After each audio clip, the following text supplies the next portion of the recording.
and I work at the Evansville Rescue Mission. I believe I've met some of you, if I'm speaking to the right group, that were at the Rescue Mission recently and volunteered your time and cut some of our guys' hair. So that's what I do today. I work at the Evansville Rescue Mission as a director over the men's program, and specifically I oversee the addiction recovery track of programming. But if you would have met me about 4.5 years ago, I was still struggling with an opiate addiction and alcoholism. So I'm an alcoholic and an opiate addict that just happens to be in recovery.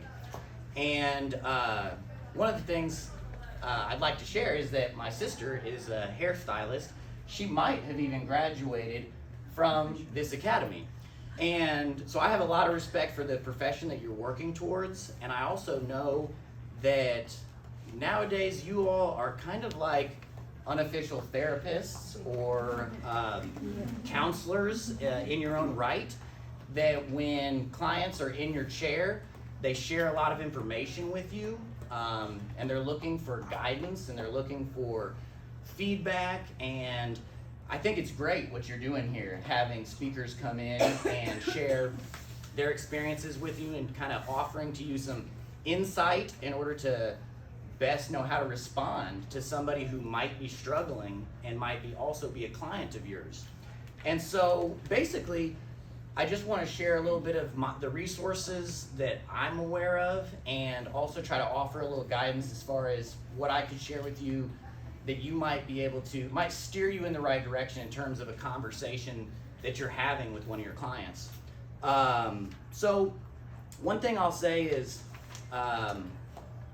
you know, today I work in the field of recovery, but before that, I was a teacher, I was a counselor, and then I found myself struggling with a lot of the same things that I was helping other people at one time try to guide them through.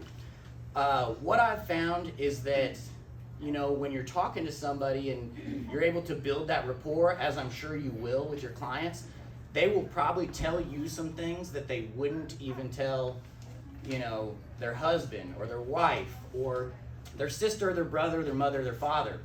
And so if you see someone and you start to see some of the telltale signs that someone might be struggling with an addiction or alcoholism, what I would encourage you to do would be, instead of kind of shying away from the conversation because it could be uncomfortable, I would encourage you to try to dig a little deeper and get to and be not just be an empathetic ear that's non-judgmental, but also you might be able to be that catalyst for change in their life. You might be able to steer them in the right direction.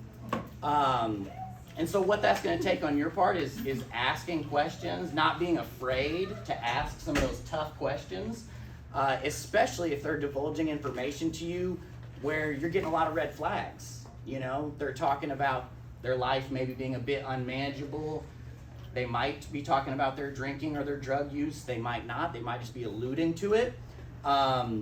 Recently, I had a conversation with a lot of up-and-coming medical professionals, so people that are in school to be doctors and nurses. And one of the things I was telling them is that the worst thing I think we can do is shy away from those hard conversations just because it is uncomfortable. And I get that in your profession, you know, you're not a medical provider, you're not a clinician or anything like that, but you are a confidant to the people that are your clients, whether you like it or not. Sometimes you probably don't like it and prefer that they would just shut up and get their hair cut. But, you know, as far as solutions go, there are many solutions in our community for people that are struggling with the affliction of addiction. First and foremost, you know, they can go to a treatment center. A lot of people aren't willing to put their life on pause for 30 days or longer, and that's generally what a treatment center entails. But sometimes people need to go through the process of detoxing just to get their mind cleared, to get the fog lifted, to be able to really be receptive to the idea of recovery. For me, after several attempts at treatment centers and detox centers and long-term facilities and short-term facilities and pretty much everything that there is out there, I found the solution in the rooms of AA. And so I'm very pro 12-step programs. How many of you guys have heard of 12-step programs? Just by a show of hands. Okay, so quite a few of you. There's a lot of misconceptions about what they are and what they aren't.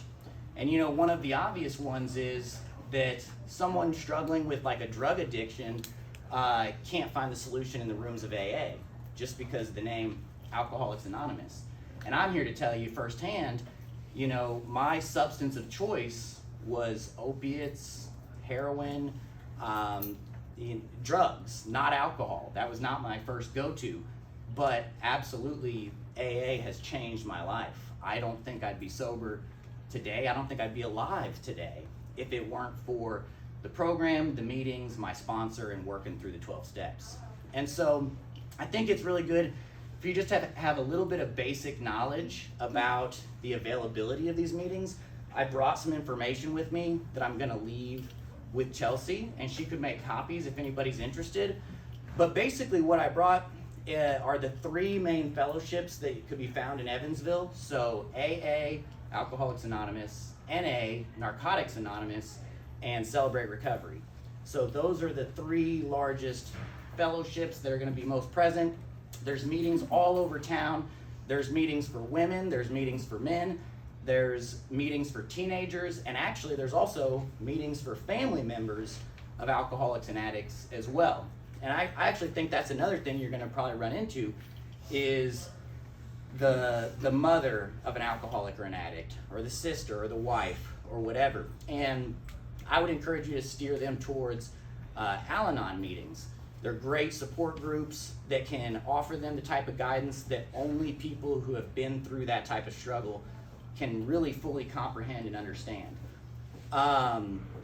So that, I mean, I know it's a pretty simple and cut and dry answer is steer them towards 12-step meetings.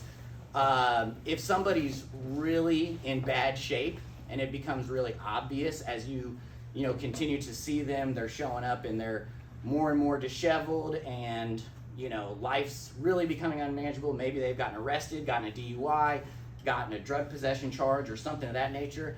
I would really encourage you to send them towards either Brentwood or Cross Point.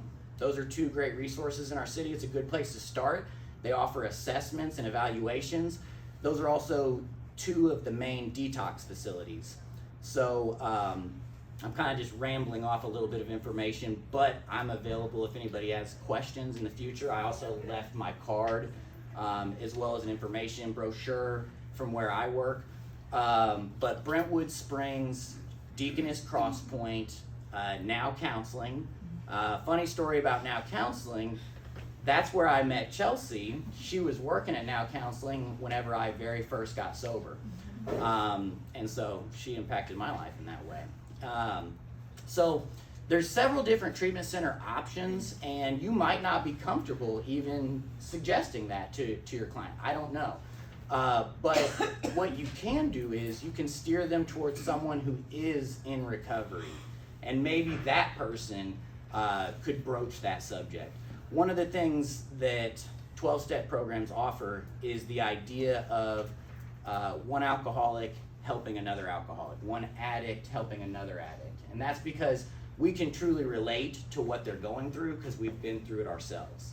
And so I think a good resource to have at your fingertips would be maybe just the names and phone numbers of a few people in recovery.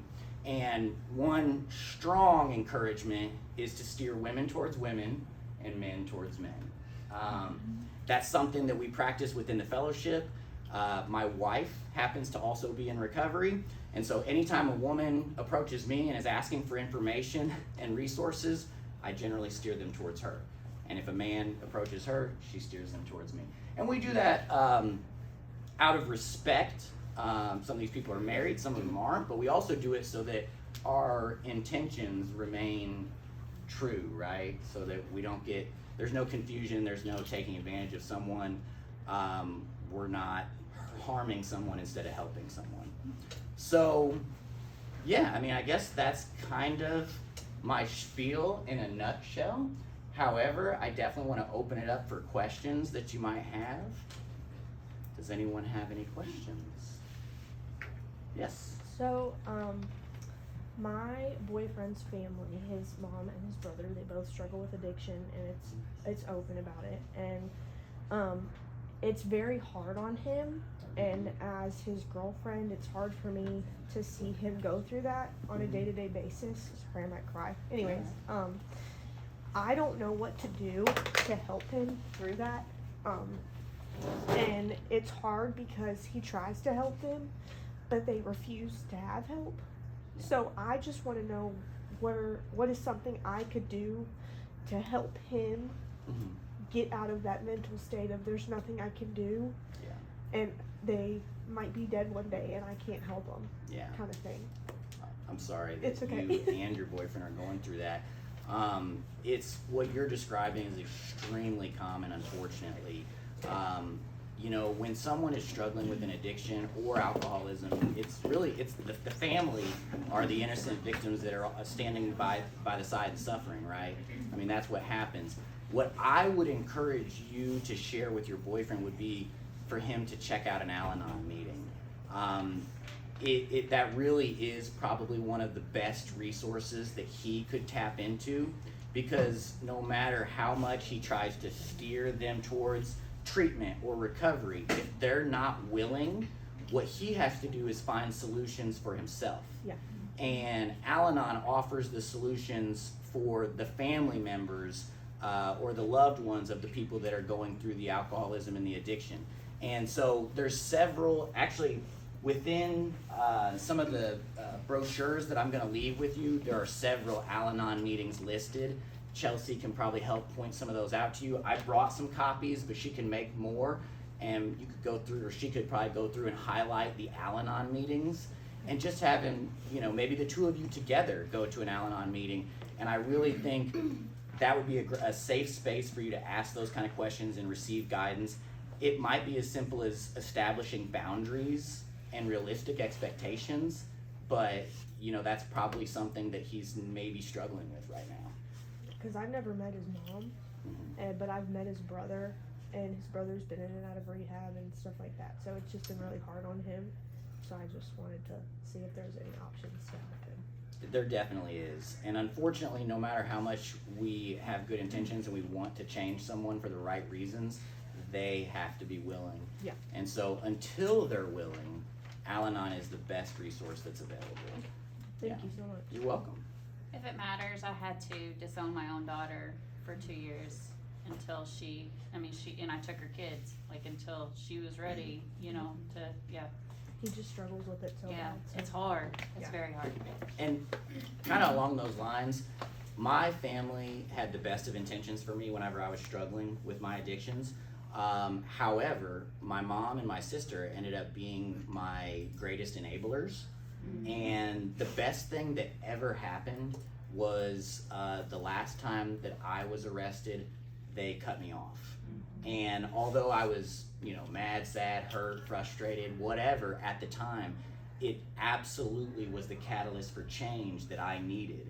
And so I would tell any of you, even if you're sitting here just listening and maybe don't really want to speak out today, if you're going through that, you have to determine, am I enabling this person or am I offering support? There's a big difference. And within that is the establishing of boundaries. Anyone that you think might be struggling with an addiction, if you are supporting them in any way financially, you are enabling, likely. Even if you're just offering them a couch to sleep on, sometimes that's enabling. It is enabling, actually. Working at the Evansville Rescue Mission, what I see there is people coming in at their rock bottom, but what I know is that they had to hit that rock bottom in order to really truly be willing to make the changes and the sacrifices and do the work that's required to be successful in their recovery. And what I've seen is, I've seen family members rob their family members of ever hitting that rock bottom and entirely thinking that they're just being supportive and unconditionally loving them, when in actuality, they're perpetuating the cycle and the problem. And so it's a really hard decision to make, but I'm thankful that my family finally made that decision. And again, I might be dead if they hadn't, you know, finally cut me off and stopped supporting me and, you know, live by that boundary. So, other questions? So, just by a show of hands, how many of you have been affected or touched by somebody who's struggled with addiction or alcoholism? Yeah, I bet you that's like 80% or more. In your future careers as hairstylist or what's the preferred title? Hair beauticians. I'm sorry. I knew I was meant beauticians. So in your future careers as beauticians, you absolutely are going to come into contact with people that are affected by addiction and alcoholism. I mean, I think that that's an indisputable fact. Just remember that you possess the ability to have a conversation that could possibly redirect or change the course of their life. I mean, that's a bold statement, but it's true. What you might think is a casual conversation could be a life changer or a game changer for somebody. So, you know, don't take that obligation and that responsibility for granted. I would encourage you to embrace it because you absolutely have the power to make a difference. Any other questions? All right. So what I'm leaving with you are basically brochures about what's available in the community in terms of Alcoholics Anonymous, Narcotics Anonymous, Celebrate Recovery, and then also my place of employment, the Evansville Rescue Mission. Additionally, if anyone has any questions in the future, Chelsea knows how to contact me. I'd be happy to receive calls from a guy that might be struggling with addiction or alcoholism. I'd be happy to try to talk to them as another struggling addict or alcoholic or someone who struggled at one time. So thank you for having me. I'm sorry that I had to keep it brief today, but I appreciate the time. Thank you. Thank you.